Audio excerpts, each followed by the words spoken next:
Hey everyone. I don't know why, but recording on Xbox is still working a bit weirdly for me. I tried recording this, and what happened was like the commentary just didn't record, even though like I had my mic plugged in and stuff. And I'm pretty sure that I changed the settings to allow for that. But anyway, this is just the tour of the realm that I mentioned in my previous video.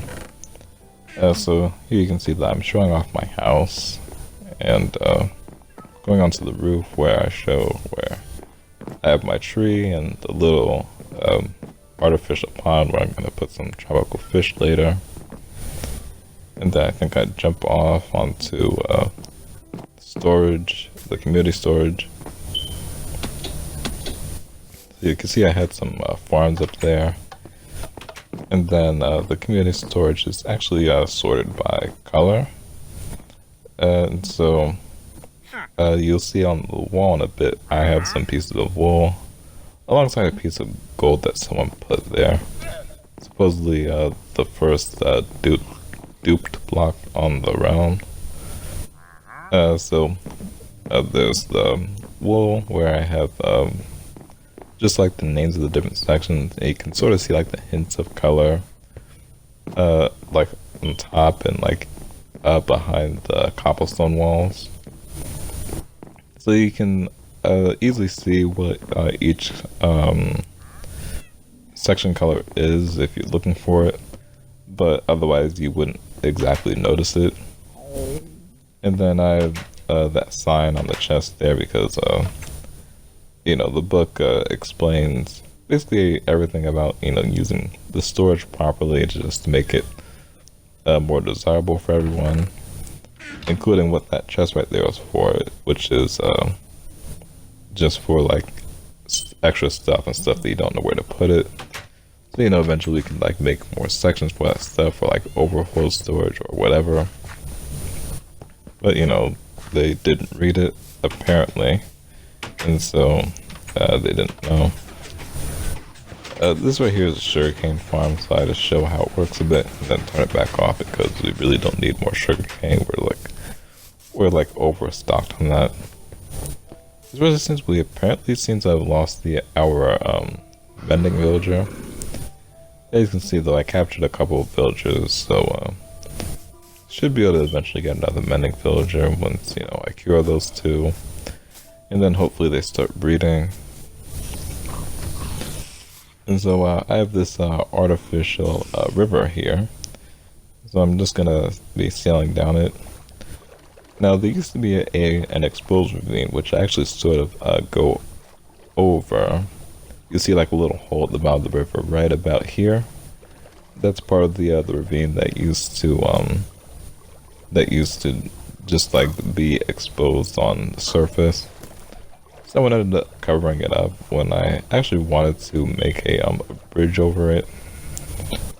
I didn't really mention my plans with the ravine to them. They just sort of did because they pretty much assumed that nobody really wanted that ravine there. I ended up just like not really saying anything because like I already decided on a bunch of things prior to that. And, this is a community realm, like a really cooperative realm. I mean, you can see how like everyone's like. Well, you'll soon see how everyone is settled down around spawn. And so, I just didn't want to, ruin their plans or anything. Anyway, you can see I have this little house with villagers here.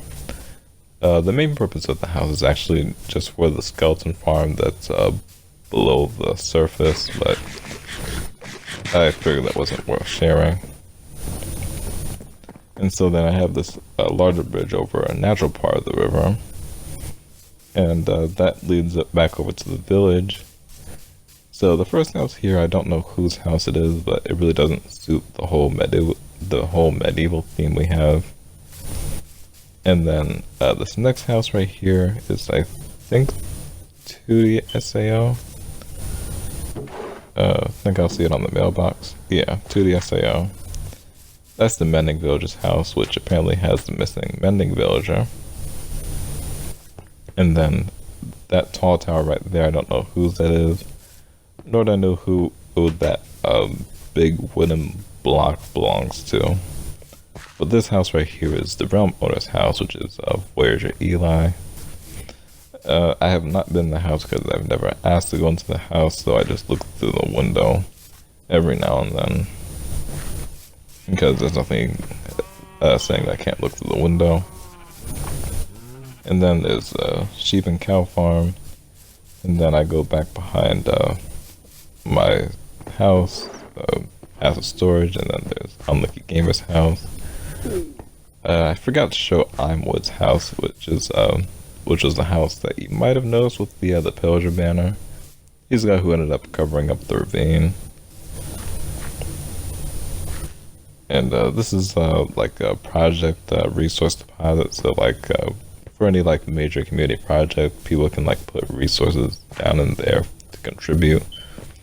I actually think that that was a bad idea because like people should be able to see like what exactly is already in the deposit so that, you know, they can know what else is needed.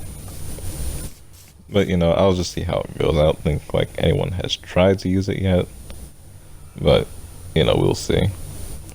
So this is weird. Someone has been like digging, like you might have even noticed like some breaks in the path and stuff, and like maybe even other holes that are dug straight down. I noticed that one actually seems to go down to my basement, so I'll show that here. As you can see, it's also the same ravine that I mentioned before. But yeah, someone's been like doing like really minor grooves around the place, and it's really annoying, but we can't figure out who it is. Thankfully it's minor though, so like I guess it's tolerable for the time being, but you know, it's still pretty annoying. Especially since like they've dug into my basement here at least a couple of times. I think 3 times actually. So yeah, this is my basement. You can see I breed sea turtles here. I even have like this underground beach, which I'm gonna expand a bit more later. I would have actually expanded it on one of the walls more, so like it would have been wider rather than longer. But you know, I would have actually been digging into someone's basement space, unfortunately. Probably Unlucky Gamer's basement space, so yeah, I didn't want to do that. That little structure right there is actually a auto fishing farm. So I have someone to build that, and then they ended up building it right there in like pretty much like the worst spot imaginable. And so you know, it was just there. I did my best to make it look good. I think I did an okay job with it. And so yeah, that was basically that. I think that's about all I had to show. I think I would go into the nether here. Oh yeah, and then I walk past the spider farm, which someone needs to work on. I might do it later. Like the farming part is done. It just needs to have a good looking structure. So yeah, then I have like this little building that I'm working on, the nether. What I'm gonna do is I'm gonna like allow like the netherrack and soul sand here in stone. So it's like just like a big stone terrain, like just terrain that cast can't damage. And then I'm gonna have pathways to different things, like that direction where I'm facing. If you like go that way and then like go to the right, you'll find the nether fortress. And then there's gonna be other paths and stuff, and I'm gonna try to make it like look cool, where like maybe like paths to like a mesa biome, where like I actually make like somewhat of a mesa mountain in the nether. And then like you'll know that just like by the appearance of it, you know that the portal on the mountain leads to the mesa biome. So that's about it. Yeah, that's all I really have to say. See ya.